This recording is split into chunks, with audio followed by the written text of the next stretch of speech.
A stranger kept paying my rent. When I found out who, I fell to my knees.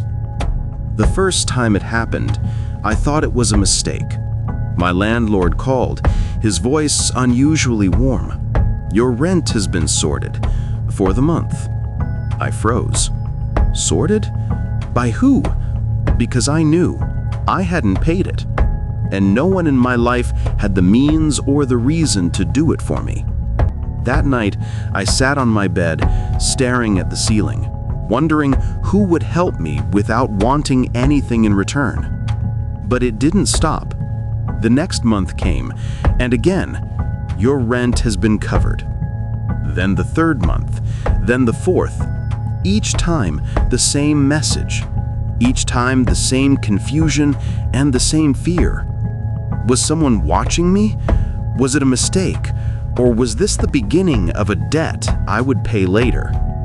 I couldn't sleep anymore. Every knock on the door made my heart race. Generosity without a face began to feel like a threat. On the 6th month, my landlord handed me a small brown envelope. "No name," he said, "but the person asked me to give you this." My hands trembled as I opened it. Inside was a single note: "You don't have to struggle alone." And suddenly, my chest tightened. Someone knew. Someone was watching my life closer than I realized. I needed answers. No more waiting. I marched to the landlord's office. "Tell me who's paying," I demanded. He hesitated, looked at the floor, looked at me again. Then finally, he whispered a name I hadn't heard in years. A name that hit me like a punch to the chest. My father. I staggered back as the air left my lungs. My father. The same man who walked out on my mother and me when I was 12. The same man whose face I erased from my memory. He was the stranger keeping me alive. I found him sitting alone on a quiet park bench. Older now, tired, regret heavy in his eyes.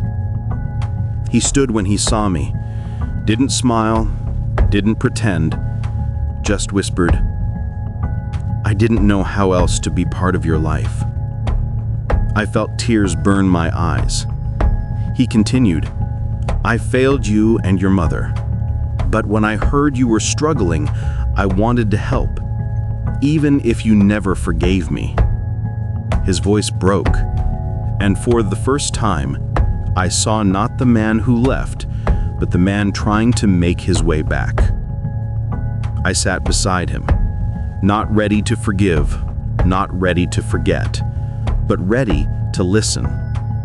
We talked for hours about the years we lost, about the guilt he carried, about the wounds that still lived in both of us. And when I finally stood to leave, he whispered, "I never stopped loving you.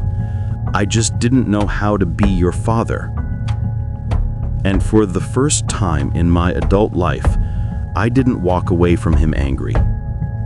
I walked away with a heart heavy, but hopeful. Because sometimes healing doesn't start with forgiveness. It starts with understanding. Moral lessons. Some people love you silently because they don't know how to face their past mistakes. Healing begins with conversations we've avoided for years. People can change if life gives them a chance. Forgiveness is a journey, not a single moment. Would you forgive a parent who abandoned you but tried to return years later? Is silent help better than no help at all? What's harder, forgiving someone or trusting them again?